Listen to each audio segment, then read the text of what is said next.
So let me open the floor to questions. Yes, sir.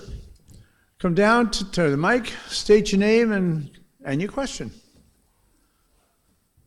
Hi, my name is Key, and I'm from the graduate school here doing management of technology. I do have a question about the security challenges for China to undertake this enormous task. How is China safeguarding its interests, and by what mean, is China implementing the security measures to just safeguard the investment it has dedicated to this project? Could you give me some details of what things you're trying to secure? Right. So we do understand, right now, the Middle East is pretty much in chaos, and one of the road actually run across the Middle East, and also how can China leverage on political and its economic resource to influence its neighbors to commit to this project and make sure it has security for its. Okay, Dr. Cooper wants to at least have first crack at it, but the rest of our panel here, please feel free to chime in turn. This doesn't directly. Dr. Cooper, use the mic, please. Excuse me. This doesn't directly answer your question, but one of the elements in my feasibility study about a rail network in Africa was it had to connect to Europe and Asia. And I don't know, you mentioned security of China, and they've just built a large military base in Djibouti, 20 miles away from the US base. Only China has also built a 300-mile-long railroad from Djibouti up to the capital of Addis Ababa in Ethiopia. And they're in the process now of building another railroad between Mombasa and actually it goes through the capital of Kenya all the way over to Rwanda and Burundi, which would ultimately connect to the Congo. And what we need to do is have a peaceful relationship, but I think China is in a position now where its infrastructure investments are really beginning to take off in Africa, but you have to connect that to the Middle East, and especially to the Eurasian land bridge. And what you need to do is build a tunnel underneath the Strait of Bab el-Mandab between Djibouti and the southwestern corner of Yemen, and maybe put a stop to all this fighting that's going on, and then build it over to the Straits of Hormuz so you can connect to Iran. But this is going to require Saudi Arabia and Iran to basically bury their hatchets and create a more positive security situation in the Middle East. And I'm afraid the events yesterday may sort of sound like they may be going in the other direction, but we need to make some changes in terms of what we're doing, and I think that's going to help.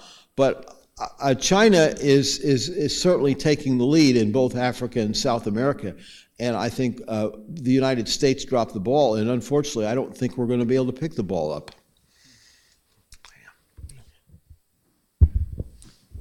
Well, I guess there's a couple aspects to it. One is the military aspect, military security. The other is the security of long-term investments. Right. It's dangerous to make a long-term investment if you're worried about the maintenance of your investment. Is it going to be, will the government allow, will it be privatized? This is sometimes a concern. How are things going to work in that way? On the military front, I think this goes to what Dr. Cooper was just bringing up, that it's something that you can't really control only by yourself. And it's something where geopolitics has prevented cooperation. I mean, one of the ways of preventing cooperation or preventing the rise of someone you perceive to be an opponent is to make it impossible for them to develop new partnerships and new developments. So when you've got conflict in the Middle East, which is the most central, if you think logistically about the world, I mean, Southwest Asia, this is where the world really comes together. And the urgency of providing for a peaceful path forward for people there through development, et cetera, is just so great. Yet this is a part of the world where we see such intense conflicts, and including based on outside partners, outside actors. So that's one aspect of it. I mean, this is one of the criticisms, for example, of the Gwadar port in Pakistan, is that some people who are opposed to it say, well, China's building this port, but it's in the middle of nowhere, it's an undeveloped part of Pakistan, it isn't safe. But this is something that has to be taken into account. On the political stability or the finance stability side, I think this is part of what China has been doing also through these new multilateral infrastructure investment institutions. So the AIIB, they continue to work with the Asian Development Bank, setting up the new development bank, the Silk Road Infrastructure Fund. As people around the world see that these institutions have got good standards, they know how to run an institution successfully, they've taken lessons from good aspects of the functioning of the World Bank, for example, in terms of just having a professional approach, although not the conditionalities. This provides better confidence that the projects being chosen will be able to work out, that people are more willing to invest in them.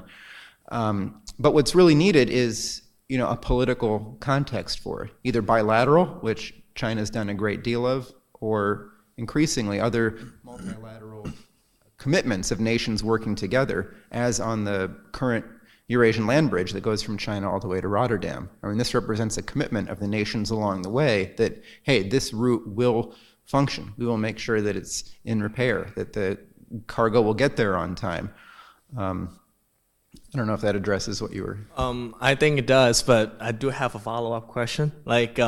So in a sense, do you suggest China will start beginning to build alliances like the United States to secure its economic interests, like what we have right now? Yeah, well, that's already happening. There's a lot of different kinds of alliances. NATO is one kind of alliance. I don't think China's pursuing that type of alliance. But as was mentioned, the rail line from Djibouti to Addis Ababa. Well, hey, there's a connection with Ethiopia and Djibouti. China's got now there's a shared commercial interest in this. China has, put a lot forward into the Nairobi, into the financing of the project. Question is, having a stable, having stability in the region, people using the rail line, et cetera, it's worth it over a long term. And so they've really been doing a lot of bilateral types of relationships like that. A lot of it's based on, specific cooperation projects. This whole announcement by President Xi Jinping of the One Belt, One Road project was made at Nazarbayev University in Kazakhstan, which has been working very closely with China on many of these projects, like highway construction and things like this. So I think China is building many commercial alliances, which is a different kind of alliance than NATO, for example. Thanks. Thank you so much. Sure. Professor Chang, you wanted to chime in too? Well, speaking of security concerns, China has many security concerns, both domestically and internationally. China has 56 ethnic groups. There's unrest from the western part of the country from time to time that we hear about. Think about this. There's one road, one belt. It goes through so many countries, so many nations, so many ethnic groups, and so many religions. Well, security is always a concern. Security is always in the discussion. Just give you one example. That new railroad proposed, going from China to Gwadar Harbor, going through Pakistan. Well, Pakistan government has made a very strong guarantee. I know nothing can be guaranteed. A promise to keep that road safe. They are even talking about stationing troops along the new railroad to be built. So I believe there are many security concerns, but that will not stop those projects. They hope eventually, the whole thing can sail smoothly. Thank you. Yeah, I think you're going to find there is too much to gain from a trading relationship to let security issues derail it. And the nations involved will work very hard to make sure that it stays secure. Any other questions? Yes, sir.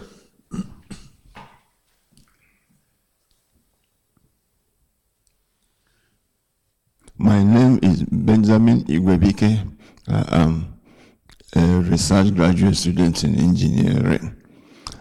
I want to know from our last speaker about the high-speed rail network in Africa.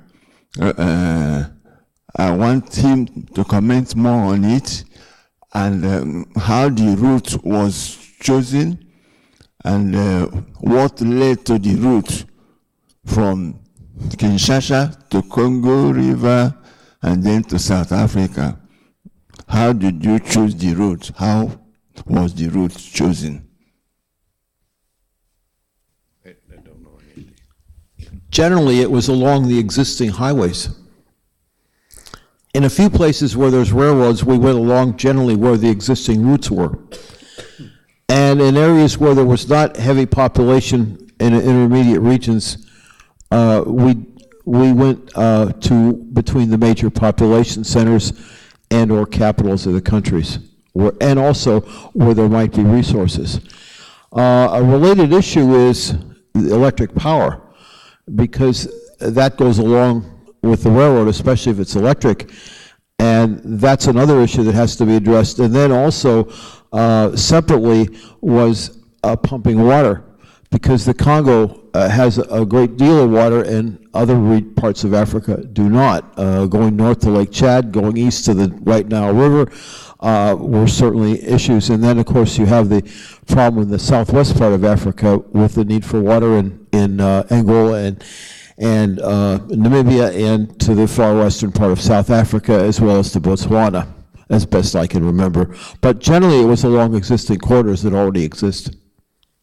That's the best I can tell you, because it's kind of complicated for each one, and to some extent, my project sponsor told me what to do, too. So the route, you didn't go through West Africa? Yes, we did. Ghana, Nigeria? Yes. And you go to Senegal? We went to Senegal, right? Now, I want you to know that the Chinese had already proposed building a railroad from the east part of Africa in Ethiopia and Djibouti all the way over to Dakar on the west side of Africa. That had already been proposed. I didn't propose it, they did. And they have some ideas of their own too. And of course, there actually is a high-speed rail being built now in Morocco, believe it or not. And in South Africa, between Durban and Johannesburg, I believe the Chinese and the South African Railway have been talking about that. Oh, and there's one other thing. I was at the International Union of Railways International Rail Conference in Istanbul, Turkey in October of 2008. And the deputy managing director of the Transnet Freight subsidiary of South African Railways, her name was Cleopatra Salisi. She was a licensed attorney who spoke excellent English because she'd been educated at Oxford. Sat down with me for 45 minutes, and she told me what she thought Africa needed in the way of railroads. And by the time she got done, I had a pretty good fix on things.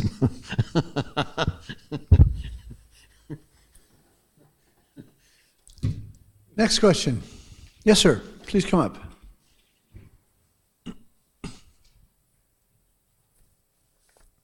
Good afternoon, and thank you for an excellent presentation. My name is Jean Fontaine, and I'm a graduate of Brooklyn Polytech. And my question to the audience, to the panel is, as far as... Get closer to the mic. Okay. As far as the Silk Road is continually being developed and continuing to be built around the world, a comment during the presentation of Mr. Pozzotrigo, he mentioned about environmental impact statements. And I just want to ask, with the different countries, you know, as engineering is being worked on for the last century of projects throughout the world, do you believe that the future of engineering projects and environmental impact statements around the world will continue to add value to protecting the environment in terms of air, water, and land as we do build the Silk Road for the benefit of the world and the societies? Thank you. Yes, that was an excellent question you bring up. because I was able to actually have experience in the construction of, I guess basically you're talking about more on surface transportation projects and some other projects that require these environmental impact statements. But I was able to live my career, I guess, in the United States, where this is a vital issue. This is an issue that if you're not properly taken care of, you're going to fail in the future. And the reason why this country is so great is because they precisely take care of that. They do an environmental impact statement that attacks every aspect of the project that may or may not have an impact on the future of the country in itself, and the people, and the natural resources, and the flora and the fauna of the country, etc.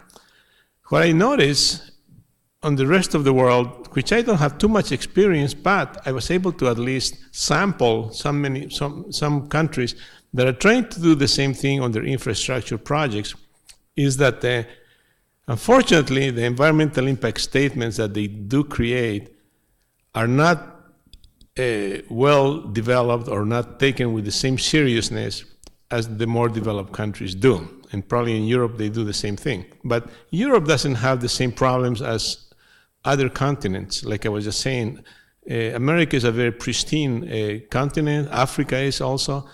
Perhaps one day you see I show you the map of the United States with all the infrastructure, full of infrastructure. Do you want the world to look like that? Or do we want still to have some continents where the life is still, the ecosystems haven't been touched and the same species are still alive?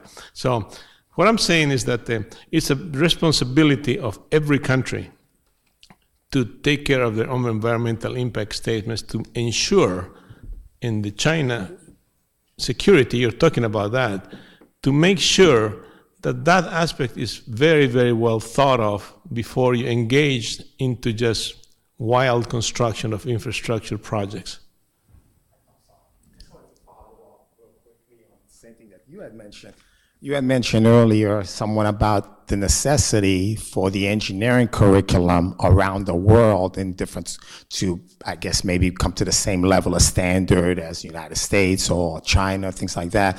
Do you believe that the environmental engineering aspect is also being promoted in the educational systems of the engineering university so that all of it can be a balance between doing projects for the life cycle and also protecting the planet at the same time? Do you think that educational level of that field is being brought up? I mean, I have 2 professors and PhDs next to me. I'm pretty sure they have a lot more experience, but the science is there. It's a matter of using it and using the same resources, but it's very, very costly. And that's, I think, the one main reason why some countries may just bypass that with much ease than others that are really, really more engaged into the environment. Professor, you?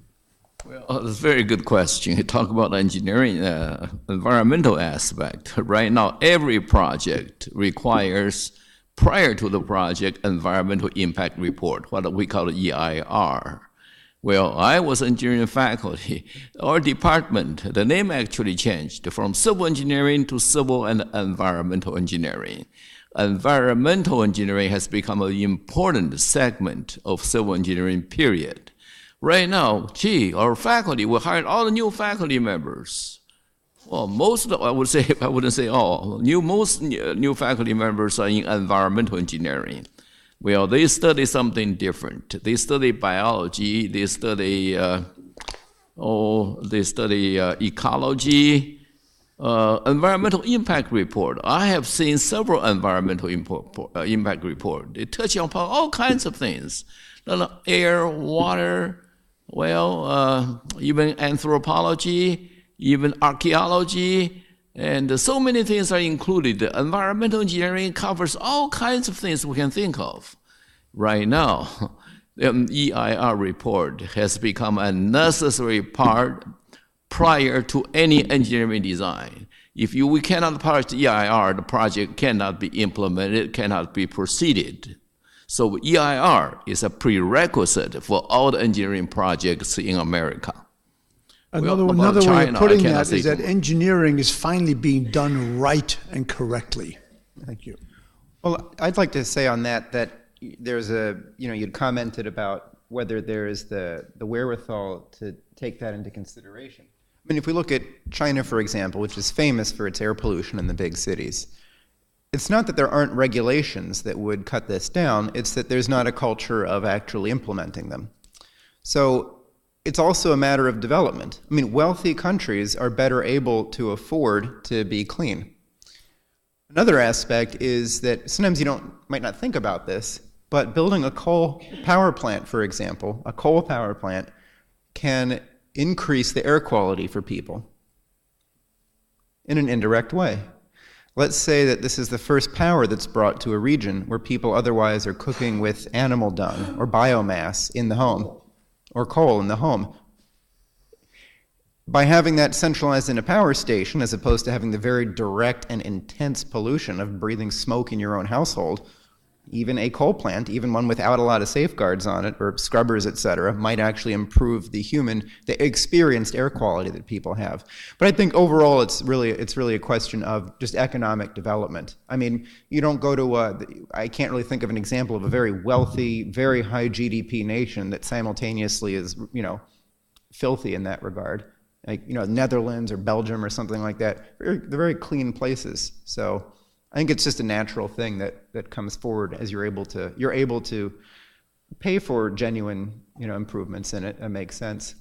I mean, Something to think about is that there are meteorological aspects to the environmental air quality. For instance, you mentioned Belgium and the Netherlands. They get prevailing westerlies right off the ocean, and the air is relatively clean.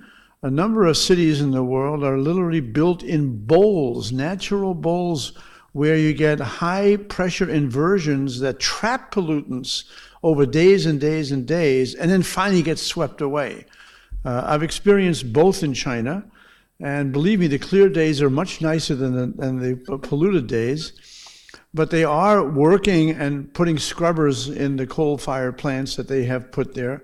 But the meteorology sometimes trumps all. If you get 10 days of high pressure inversion, you have 10 days of accumulated pollution, and it's unfortunately a function of where the cities have been developed rather than any intrinsic defect in the engineering of their power systems.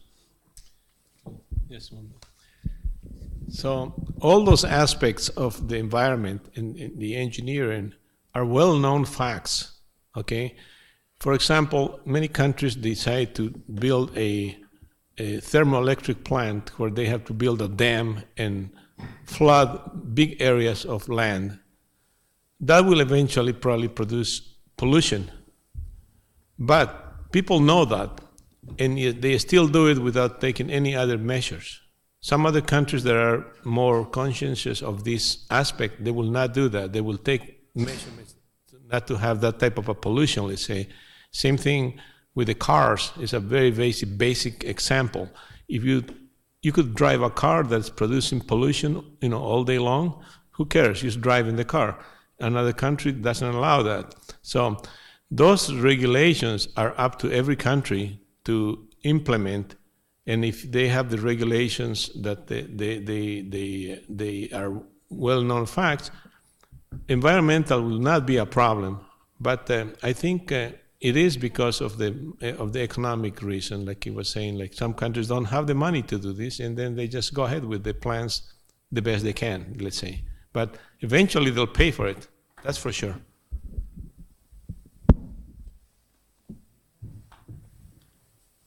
Good afternoon. It's a really wonderful panel discussion, and I'm Sunny Wang from Broad USA, who is a manufacturer specialized in the district energy. Get a little closer to the mic. Okay. Yeah. So my question to all panelists is that, as we know, Trump announced a $1 trillion investment on the infrastructure we built up in the U.S. But at the same time, he highlights American First, which is, I thought, is a little conflict with he needs badly the foreign help regarding the fund and the technology, but at the same time, he want to rebuild the U.S. grid again by emphasize American first. So if you are his advisor, what's your suggestion to this idea? That's the first question. The second question is that all global infrastructure, especially cross borders, the only barrier is not for economically or technically, it's for politically. So in your opinion, which mechanism or framework can ensure every nation involved can take a slice of the pie instead of the conflict? Thank you. Jason, you want to first crack at that? Sure. Well, you're right. There is a bit of a conflict between wanting to rebuild America's infrastructure and insisting that it all only be done through the United States or through U.S. industry. Clearly, if we want to build a high-speed rail system, well, we don't have any U.S. industry that builds high-speed rail, so what are we going to do? I think that the idea of taking, if the phrase is taken to mean America first as opposed to intervening into wars across the world, sure, that sounds like a great idea. But the United States requires cooperation with other nations, and I believe requires cooperation with China in particular. I mean, one particular financing aspect of this is that China and Chinese institutions, like Japan, hold over $1 trillion in US Treasury bonds. The yield on these is very low. And I know that one institution in particular, the Chinese Investment Corporation, has expressed interest in using these currently existing treasury bonds as, as an investment or as a collateral for an infrastructure fund, whereby the return could be greater than the current 2%, maybe brought up to 4%, for example. I think that if I was giving President Trump advice, I would say, number one, go ahead and get that Glass-Steagall law passed in the Congress so that banking can be involved in lending again instead of being so tied up in the financial world only. And second, I would say work with other countries in part to help capitalize a national bank for infrastructure and manufacturing to make the credit available. And I think we are going to be working on the technical aspect, the production or engineering aspect. It makes sense to work with other nations. Japan, for example, has offered repeatedly to the United States to provide significant financing for a maglev rail line going from Washington, D.C. to Baltimore, Maryland, or beyond to New York. I was at an event where the Japanese ambassador said, we'll do 50% of the financing. We'd be happy to do this. And still, the United States, Washington, D.C., Maryland didn't come up with the rest of the financing. The project could not go ahead. So I think it is essential to work with other nations on the financing front, on the technology front. And that would be my advice to the president. On your second question, also let me repeat it in case if I understood correctly. You were asking, how do we ensure that all of the nations involved in a project, how do they all benefit and not be perhaps taken advantage of or something? I can only say that depends. It's a choice to enter into an agreement. And examples that come to mind are, for example, this rail line between Djibouti and Addis Ababa, where clearly it's a win-win project there. Ethiopia benefits, Djibouti benefits, China benefits, developing markets, exporting material and train sets. It sounds good. Everybody wins on that. Maybe I'll stop talking. I don't actually have a more general idea besides that nations shouldn't be forced into some type of arrangement. But I don't really think that China does that in the way that, for example, the IMF did maybe 20 years ago with putting conditions on loans and almost forcing loans to be taken, as described by John Perkins' book, for example. So maybe I'll stop there. Dr. Cooper, go ahead. I understand that China has offered to the United States to take $85 billion of their $2.3 trillion in treasury bonds, cash in the $85 billion, and set that up as a startup infrastructure fund. Now, in addition to that, President Trump's initial list of infrastructure projects included the California HighSpeed Rail project, which was $68 billion, and the Texas HighSpeed Rail project, which was $10 billion, as well as the water pipelines under the Sacramento-San Joaquin Delta for pumping water from the Sacramento River into the California Aqueduct for $25 billion. And that is $93 billion for California alone out of this initial $132.5 billion of initial projects out of the $1 trillion. But I understand that President Trump talked with Prime Minister Abe in Japan about the Japanese being involved in both the high-speed rail in California and the one in Texas, but I'm not aware of what has actually happened.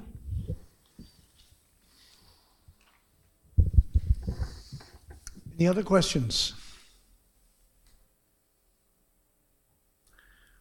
Any comments from the panel of things that you think should have been covered that weren't? Yes, Dr. Cooper. I'd like to see in this infrastructure program funds for a national high-speed rail network and an increased electricity production that's required to supply it.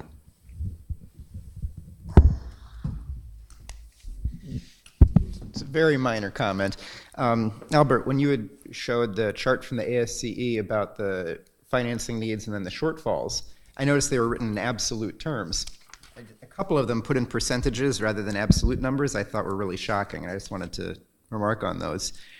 Dams, the number said $21 billion was needed, and it was $51 billion short, which is 75% of a deficit on maintaining dams, which seems like an insane thing not to finance.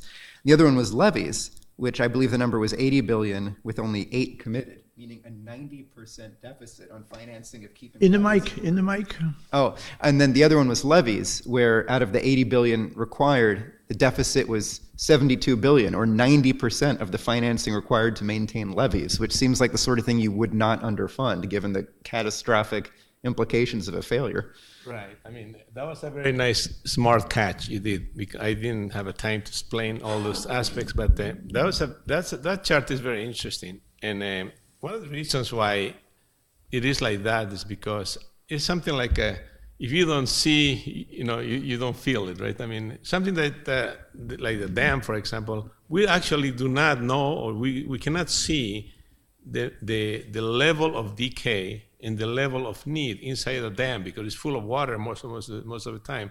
On the other hand, we see a bridge that is corroding or collapsing, or not collapsing, but deteriorating, I should say, and that we see. That is pretty obvious. Although every state and the federal government requires inspections of every single portion of your infrastructure, a lot of times some things go undetected. So this thing about dams and levees are not as obvious as bridges and tunnels, let's say, and that's why they were never taken care of in the past. They were just leaving it for tomorrow. The amount of siltation that occurs in dams is tremendous. Now you have to work really, really hard to overcome that situation, or maybe build new ones, etc. But in the case of a bridge, they have a bridge inspection program that every year detects something and gives the government, a warning light. This is happening, this is happening. You don't want your bridge to collapse in the next 20 years, let's say. Therefore, a program to fix that bridge starts. So the infrastructure needs are so immense. I don't even want to tell you how much money you need to fix everything. It's incredible. Like the 3.56 billion the ASCE is saying, it's just to bring a little notch from grade C on our infrastructure to grade B. Now you want to do a grade A, like as the superpower that we are, the best country in the world. You want to have an A great in your infrastructure. In other words, to have the best infrastructure in the world, you don't need 3.6 trillion. You probably need 10 trillion. Okay? Once in a while, nature will wake you up, like Hurricane Katrina woke you up about the levees, and the recent California flooding has drawn attention to the dams. Nature is helping us get our mindset in the right place. Exactly. I mean, you're very, very lucky we never had a major collapse on a dam. That would cause catastrophic that would be a catastrophic consequences. But if that happens, believe me, they'll be fixing every dam, every one of the 30,000 dams that exist in the nation. Yeah. You don't even know where they are. The state of New York has hundreds and hundreds. We don't even know where they are. That is one serious aspect of this infrastructure.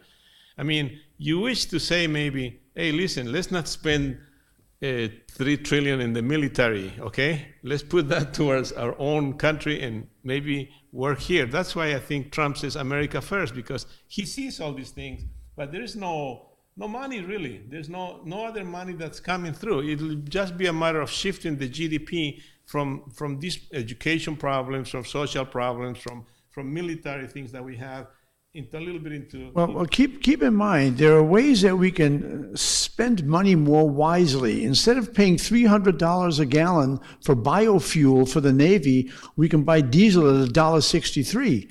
And that makes a huge difference in money not spent for things that don't help us. Dr. Cooper, you had some...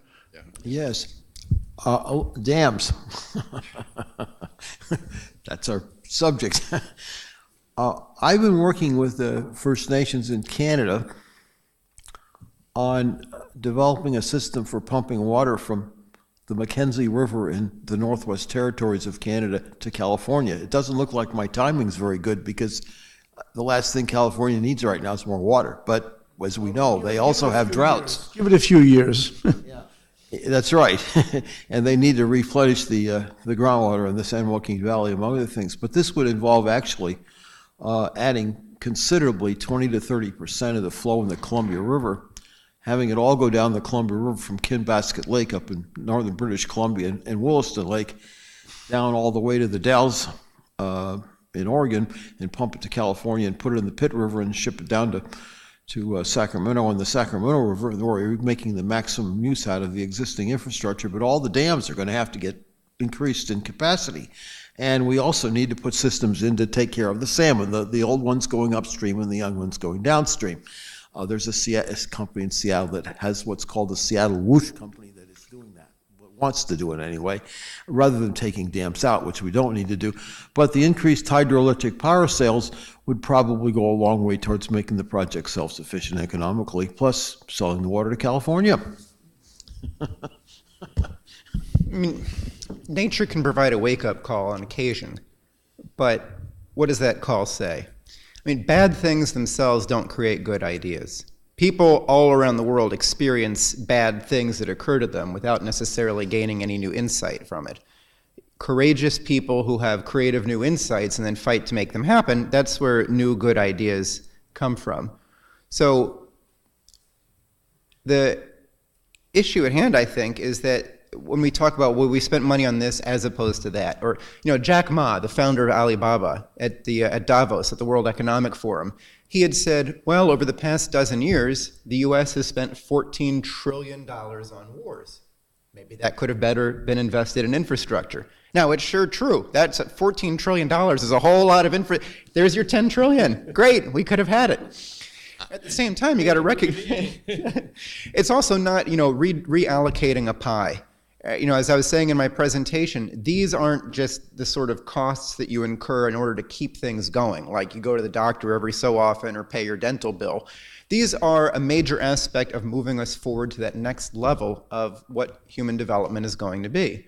So, you know, a national high-speed rail network changes the nation. Financing and putting the money into a crash program to develop nuclear fusion, the way that we put all of our resources and adopt it as a national mission going to the moon, as President Kennedy's vision, that has a payback that's absolutely immense.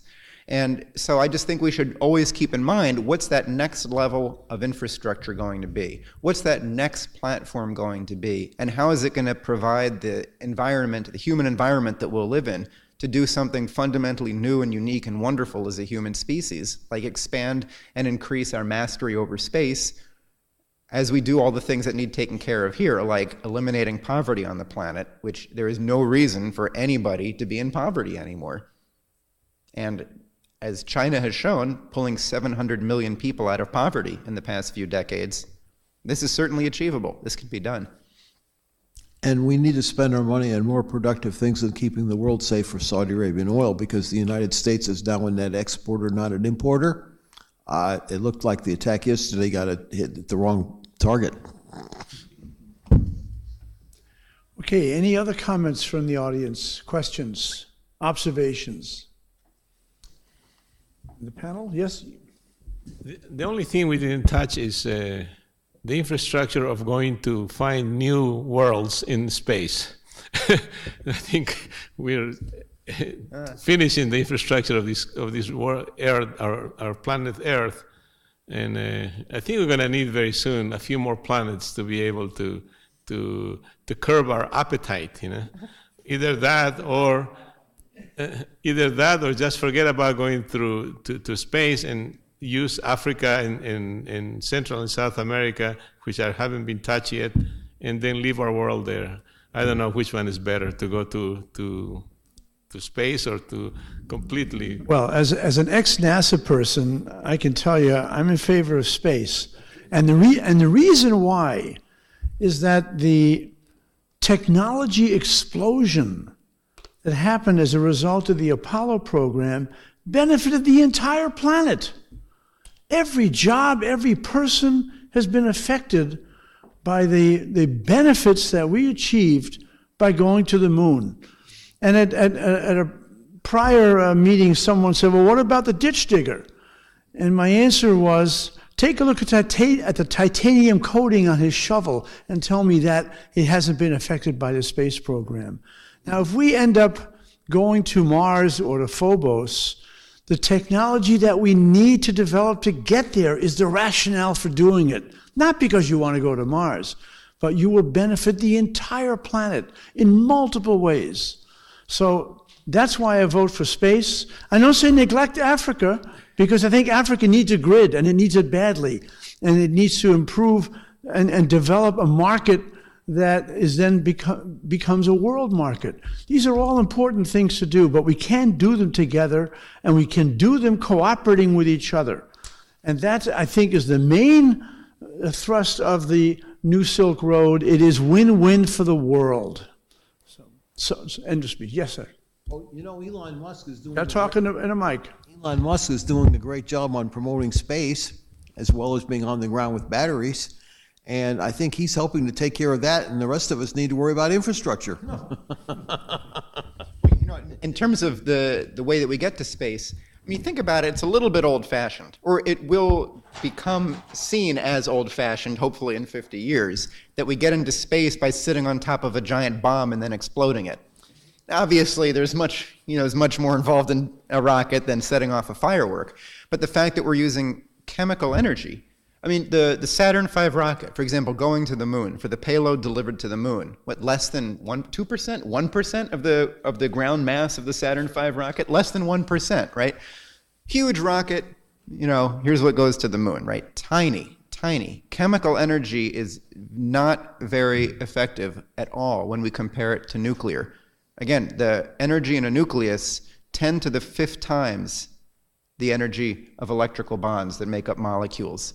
So perhaps our big breakthrough on fusion will occur in space. Perhaps if we were really researching building a fusion rocket. Could be on the way to space, but that's where the careers of you people in the audience have to get focused on. Some of you are just starting your careers. Make it work. Now, I think we should wrap it up because we're about done. I thank you for your participation. Thank the panelists. I think you deserve another round of applause. And congratulations to NYU Tandon School of Engineering for hosting this program.